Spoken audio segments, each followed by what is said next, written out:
नमस्कार, मैं हूं आपकी संगनी हिना कुकरेजा। एंटरटेनमेंट और इन्फॉर्मेशन से लोडेड एक और एपिसोड के साथ मैं स्वागत करती हूं आपका आपके फेवरेट शो में, जिसका नाम है संगनी फॉर टुडेज वुमन। आज शुक्रवार है। आज मैं आपके लिए लेके आई हूं होम रेमेडीज की टिप्स और उसी के साथ साथ ब्यूटी टिप्स। साथ में लाइफस्टाइल सेगमेंट में हम बात करेंगे कि आज टीन एज में बच्चों की लाइफ में स्ट्रेस आ जाता है। क्या कुछ कारण हैं इस स्ट्रेस के और पेरेंटल कंट्रोल के जरिए हम कैसे इस स्ट्रेस को दूर कर सकते हैं। तो चलिए एपिसोड शुरू करने से पहले देख लेते हैं आज के एपिसोड की खास हाइलाइट्स। बेसन न सिर्फ त्वचा को क्लीन करता है बल्कि अनचाहे बालों को हटाने में भी इसका मास्क काफी समय से इस्तेमाल होता आया है। युवा लड़कियों की बात करें, जो उनकी खूबसूरती बढ़ाने वाली चीज़ें हैं, उनकी बाल हैं, उनकी आंखें हैं, उनके नाखून हैं, ये सब डायरेक्टली अफेक्ट होते हैं बुरे खान पान से। रोजाना निखार के लिए आप देसी गुलाब की ताजी पंखुड़ियों को पीसकर उसमें 1 चम्मच मलाई और आधा चम्मच शहद मिलाकर। तो चलिए दोस्तों, बढ़ते हैं एपिसोड की शुरुआत की तरफ और सबसे पहले आपसे शेयर करते हैं कुछ होम रेमेडीज, जिनमें आज हम बात करेंगे कि घरेलू उपचार के जरिए आप कैसे अनचाहे बालों से छुटकारा पा सकते हैं। तो चलिए आपसे शेयर करते हैं ये जानकारी, जिससे कि आप घरेलू उपचारों के जरिए अनचाहे बालों से छुटकारा पाने का लाभ पा सकते हैं।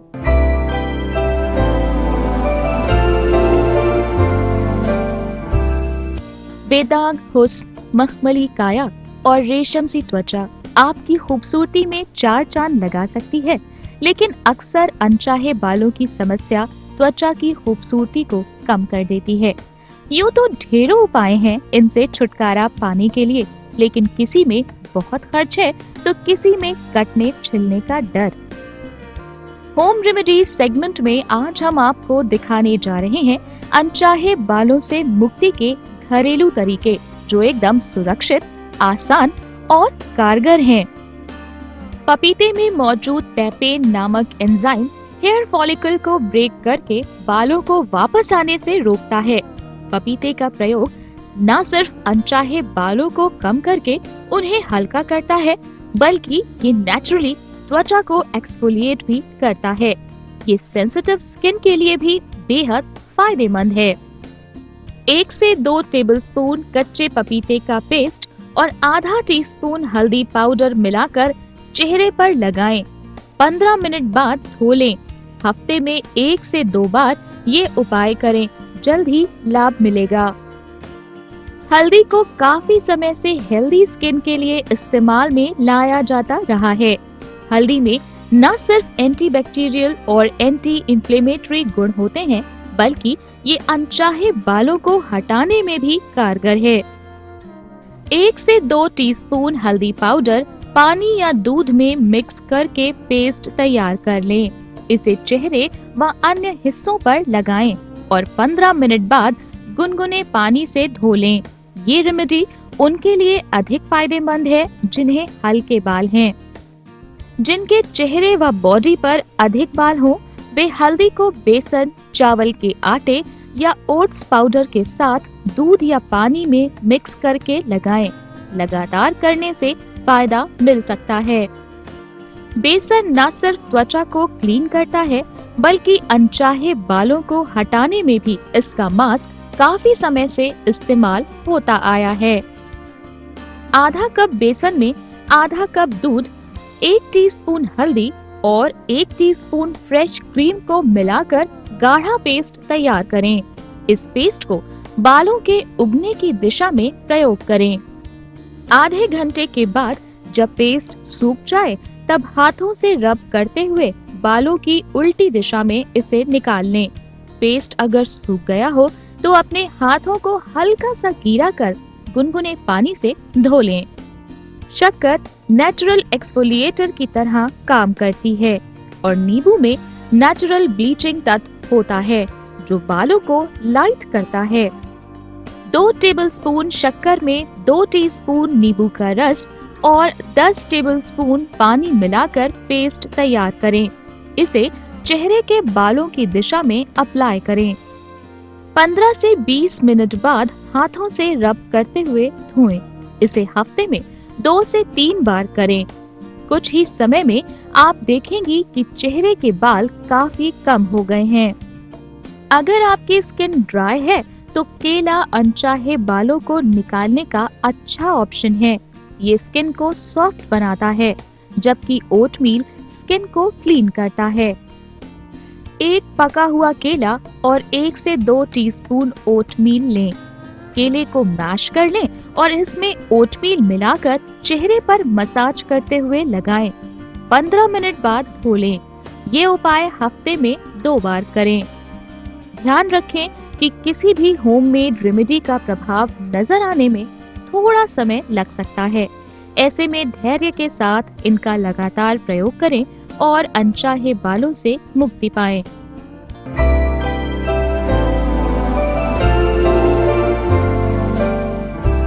दोस्तों, हमें उम्मीद है कि ये होम रेमेडीज जरूर कारगर साबित होंगी और आप इनके जरिए अपने अनचाहे बालों से छुटकारा पा पाएंगे।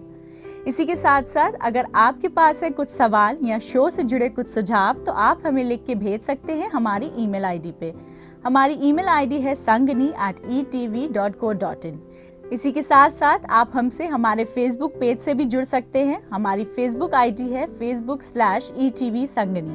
तो चलिए बढ़ते हैं ब्रेक की तरफ। कहीं जाइएगा मत, क्योंकि ब्रेक के उस पार हम बात करेंगे अपने लाइफस्टाइल एक्सपर्ट से और जानेंगे टीनेज स्ट्रेस के क्या इफेक्ट्स हो सकते हैं। युवा लड़कियों की बात करें, जो उनकी खूबसूरती बढ़ाने वाली चीज़ें हैं, उनकी बाल हैं, उनकी आंखें हैं, उनके नाखून हैं, ये सब डायरेक्टली अफेक्ट होते हैं बुरे खान पान से।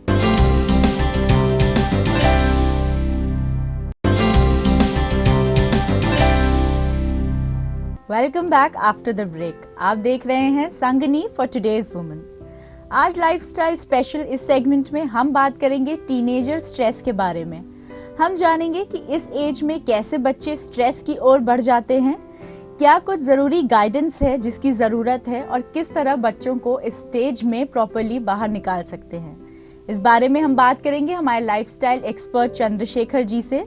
चलिए उनका स्वागत करते हैं। चंद्रशेखर जी, आपका बहुत बहुत स्वागत है हमारे शो में। Thank you. आज के एपिसोड में हम फोकस कर रहे हैं टीनेजर स्ट्रेस के बारे में। तो मैं आपसे पूछना चाहूंगी कि क्या कुछ कारण होते हैं जो इस स्ट्रेस को दावत देते हैं? देखिए, कारण तो बहुत सारे हैं, पर अगर आप देखें आज के दौर में जो लाइफस्टाइल में चेंजेस आए हैं फैमिलीज में, सबसे पहले बात करते हैं न्यूक्लियर फैमिलीज की। और फैमिलीज का साइज छोटा हो गया है। जनरली दोनों पेरेंट्स काम करते हैं, तो बच्चों के पास थोड़ा सा खालीपन, अकेलापन आ गया है। बिल्कुल। ज़्यादा दोस्त भी फिजिकल प्रेजेंस नहीं है उनकी। वर्चुअल प्रेजेंस तो बहुतों की है, फेसबुक पे, व्हाट्सएप पे उन्हें बहुत दोस्त मिल जाते हैं, बट फिजिकल प्रेजेंस नहीं है। थोड़ी सी पेरेंट्स में इनसिक्योरिटी भी है, असुरक्षा की भावना है कि वो ज़्यादा पड़ोसियों के साथ या अनजाने लोगों के साथ अपने बच्चों को मिक्सअप नहीं होने देते हैं। तो बच्चे के पास खालीपन आ गया है, और इस खालीपन को भरने के लिए जो सहारे लिए जाते हैं उसमें इंटरनेट है, टेलीविज़न है, टेलीफोन है। तो इनकी वजह से बच्चे के अंदर जो ह्यूमन डीलिंग्स हैं वो कम हो गई हैं, और स्ट्रेस का आउटलेट उसको नहीं मिल रहा है। खेलने तक नहीं जाते हैं बच्चे, फील्ड में खेलने भी नहीं जाते हैं बच्चे, क्योंकि वो अपने गेम्स कंप्यूटर पे खेल लेते हैं। तो स्ट्रेस का जो आउटलेट है, नॉर्मल प्रोसेस है, स्ट्रेस बनना एक स्वाभाविक प्रक्रिया है। और थोड़ा सा स्ट्रेस आवश्यक भी है। ऐसा नहीं कि बच्चे कंप्लीटली स्ट्रेस फ्री हो जाएं। परीक्षा के दौरान स्ट्रेस होना जरूरी है, थोड़ा सा मैं समझता हूँ। गाड़ी चलाते वक्त स्ट्रेस होना जरूरी है, क्योंकि तभी लोग केयरफुल रहते हैं। लेकिन स्ट्रेस की मात्रा जो अभी यूरो स्ट्रेस होता है वो ड्यूरस में कन्वर्ट हो गई है, यानी अब नेगेटिव स्ट्रेस आने लगा है। यानी कि जो हमारी लाइफस्टाइल में चेंजेस आए हैं इन दिनों, वो एक खास कारण है, काफी बड़ा कारण। इसी से रिलेटेड मैं दूसरा सवाल भी आपसे पूछना चाहूंगी। जो हमारी गर्ल टीनेज चाइल्ड हैं वो बहुत ज्यादा फिगर कॉन्शियस हो गई हैं, जिसकी वजह से वो खास तौर पे खाना नहीं खाती ढंग से, या बहुत सारे चेंजेस कर देती हैं अपनी लाइफस्टाइल में। वो कहाँ तक इफेक्ट करता है स्ट्रेस को लाने? बिल्कुल ठीक पूछा आपने कि आजकल लड़कियों में जो युवावस्था में हैं उनमें फिगर कॉन्शियसनेस ज्यादा आ गई है, और थोड़ा सा एग्जिबिशनिज्म की टेंडेंसी आ गई है। सोशल नेटवर्किंग साइट्स पे अपनी फोटो डालना और वीडियोस डालना, शो ऑफ्स, एग्जैक्टली। तो उसके चलते इन लोगों ने अपनी फिगर पे ज्यादा ध्यान देके खाने पीने पे कंट्रोल कर दिया है। अब समझने वाली बात यह है कि जो जंक फूड है वो अवॉइड करना चाहिए और हेल्दी फूड लेना चाहिए। लेकिन हो रहा है ठीक इसका उल्टा। बिल्कुल। हेल्दी फूड जो घर का खाना है उसको बच्चे ज़्यादा इंटरेस्ट नहीं लेते हैं और फ्रेंड्स के साथ जंक फूड में काफ़ी रुचि लेते हैं। मेरा ये मानना है जंक फूड को आप रोक नहीं सकते और मना करना भी नहीं चाहिए। हफ्ते में 1 बार 2 बार ठीक है, पर उसको रेगुलर लाइफस्टाइल में नहीं ले आना चाहिए। जो बच्चों, इन युवा लड़कियों की बात करें, जो उनकी खूबसूरती बढ़ाने वाली चीज़ें हैं, उनकी बाल हैं, उनकी आंखें हैं, उनके नाखून हैं, ये सब डायरेक्टली अफेक्ट होते हैं बुरे खान पान से। तो ये बच्चों को समझाना चाहिए पेरेंट्स को कि क्या चीज़ उनके लिए, क्योंकि ये अगर पेरेंट्स इस तरह से बताएं कि तुम्हारे अच्छे लगने के लिए ये ज़रूरी है, तुम्हारे हेल्दी होने के लिए ये ज़रूरी है, तब शायद बच्चे उसको समझेंगे। क्योंकि उनको उन्हीं की भाषा हाँ, उन्हीं की भाषा में समझेंगे। क्योंकि बच्चे जिम जाके 2-2 3-3 घंटा मेहनत करने को तैयार हैं, जस्ट बिकॉज कि उनकी फिगर ठीक रहे, उनकी बॉडी अच्छी रहे।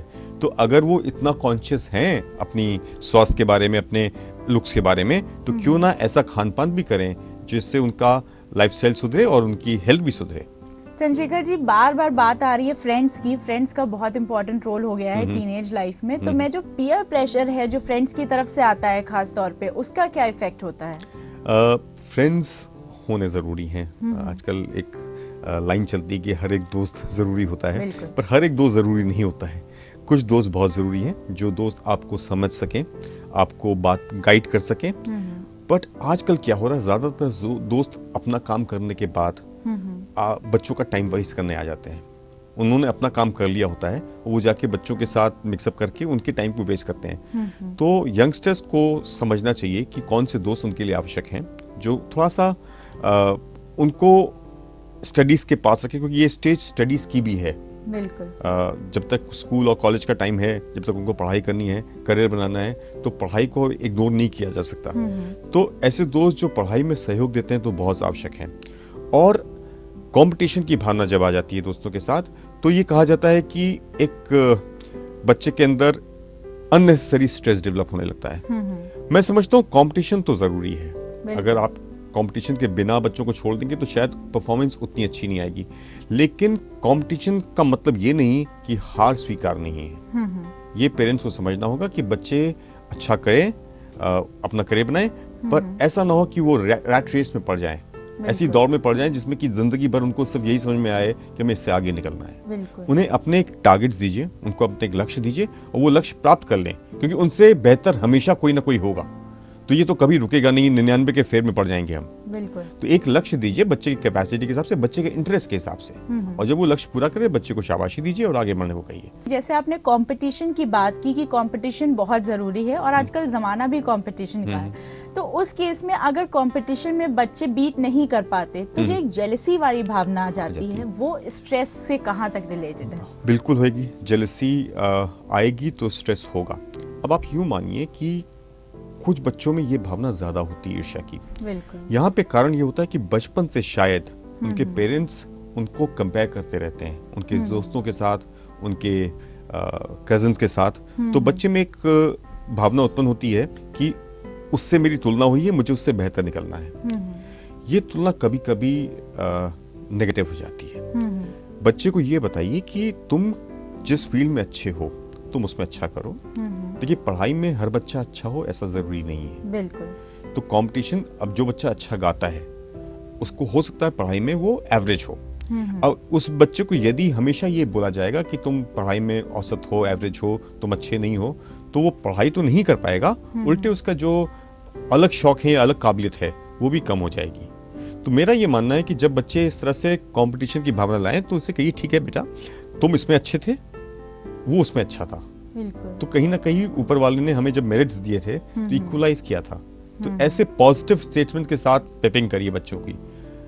हम लोग इसको स्ट्रोकिंग कहते हैं कि कभी कभी बच्चों को बहुत स्ट्रोकिंग की जरूरत पड़ती है, खासतौर से पेरेंट्स की, और माएँ चूंकि समय ज्यादा बिताती हैं बच्चों के साथ, तो वो बहुत इंपॉर्टेंट होता है। तो ये पॉजिटिव स्ट्रोक्स देना बच्चों को बहुत जरूरी है कि तुमने ये अच्छा किया है। आप देखते होंगे कि एक क्लास में एक बच्चा जो पढ़ने में अच्छा नहीं है, धीरे धीरे वो हर कला में पिछड़ता जाता है, ना वो एक्स्ट्रा करिकुलर में आ पाता है, ना वो स्पोर्ट्स में आ पाता है। ऐसा क्यों होता है? क्योंकि बच्चे के अंदर एक नेगेटिव भावना घर कर जाती है और वो उससे कहती रहती है लगातार कि तुम किसी भी चीज में अच्छे नहीं हो, तुम किसी भी लायक नहीं हो। ये स्ट्रेस खतरनाक है। यानी कि कंपैरिजन तो जरूरी है, पर हमें गुड कंपैरिजन करना चाहिए जिससे कि हमारे बच्चे डीमोटिवेट ना हो।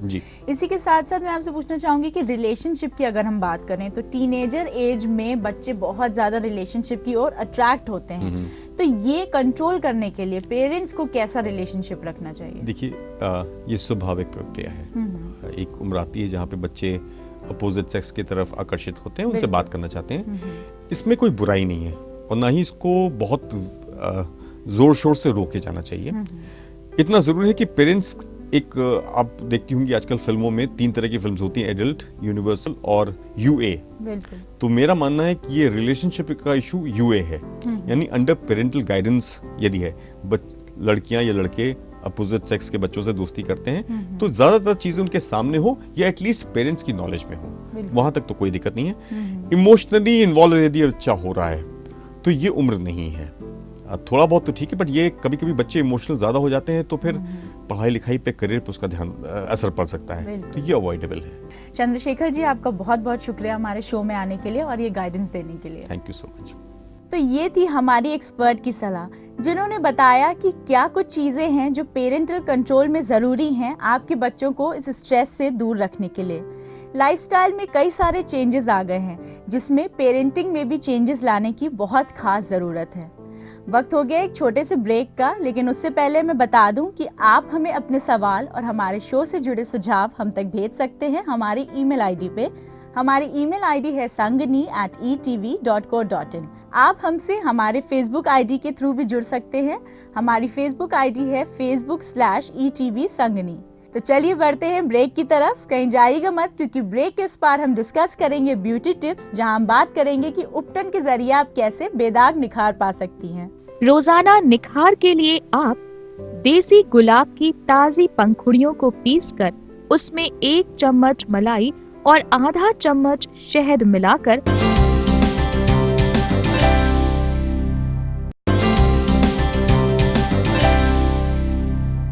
Welcome back after the break. आप देख रहे हैं संगनी फॉर टुडेज वुमन।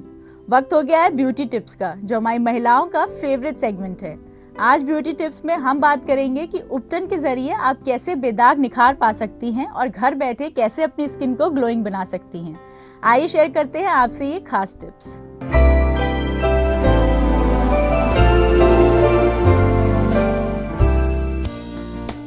हल्दी चंदन के लेप से रूप निखार की बात हम सभी ने अपनी दादी नानी के मुंह से जरूर सुनी होगी। पुराने समय में जब कॉस्मेटिक बाजार नहीं था, तब स्त्रियां अपना सौंदर्य निखार कुदरती चीजों से करती थीं।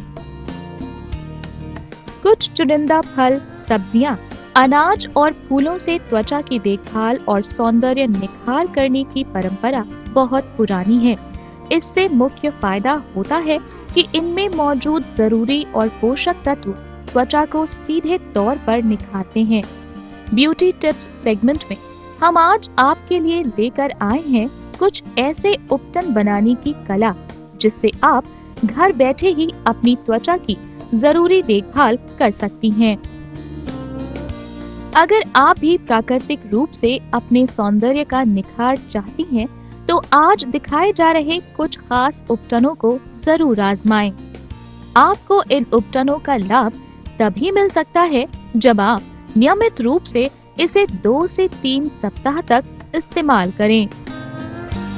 रोजाना निखार के लिए आप देसी गुलाब की ताजी पंखुड़ियों को पीसकर उसमें 1 चम्मच मलाई और आधा चम्मच शहद मिलाकर त्वचा पर लगाएं।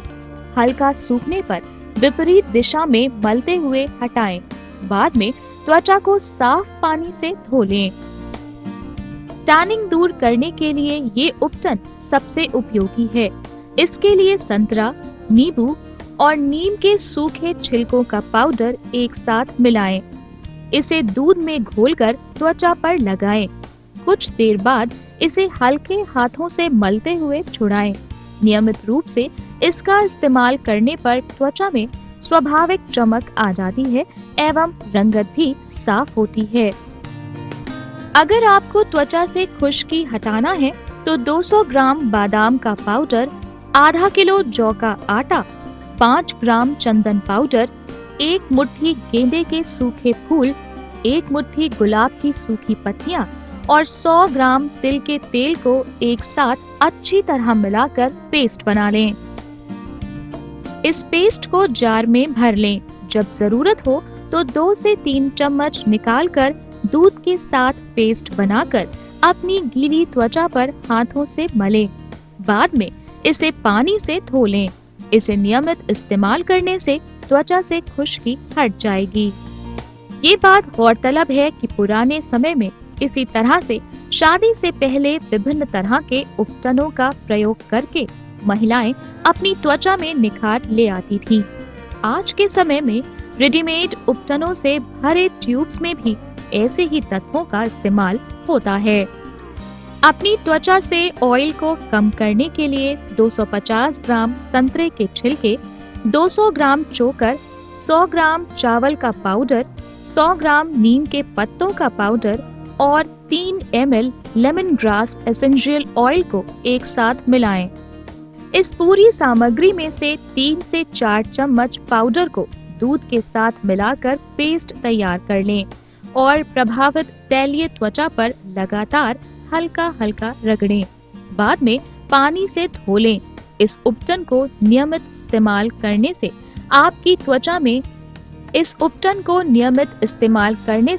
आपकी त्वचा से ऑयल खत्म होकर स्वाभाविक निखार दिखने लगेगा। बेदाग त्वचा पाने के लिए 2 चम्मच बेसन में 1 चम्मच दही और 1/4 चम्मच नींबू का रस मिलाकर त्वचा पर लगाएं। त्वचा पर बालों को विपरीत दिशा में रगड़ते हुए सादे पानी से अपनी त्वचा को धो लें। इसके नियमित इस्तेमाल से आप जल्द ही बेदाग त्वचा पा सकती हैं। अगर आपकी सेंसिटिव त्वचा है तो इस उपटन का इस्तेमाल कर सकती हैं। इसके लिए आधा किलो जौ का आटा, 100 ग्राम बादाम पाउडर, 3 ग्राम केसर, 100 ग्राम गेंदे की पत्तियां, 50 ग्राम पिसी हुई चिरौंजी और 50 ml जैतून का तेल एक साथ मिलाकर पेस्ट बनाएं। इस पेस्ट को जार में भरकर रखें। जब आपको जरूरत हो तो इसके 2 से 3 चम्मच निकालकर फुल क्रीम दूध और आधा चम्मच शहद मिलाकर अपनी त्वचा पर लगाएं। इस उपटन को कायदे से मलकर साफ पानी से धो लें। इसके नियमित इस्तेमाल से आपकी त्वचा सेंसिटिव से नॉर्मल हो जाएगी। घर में इन उपटनों को आप आसानी से बना सकती हैं और अपने सौंदर्य में 4 चांद लगा सकती हैं। तो आज ही अपनाइए इन उपटनों को और पाइए बेदाग निखार महज कुछ ही हफ्तों के अंदर।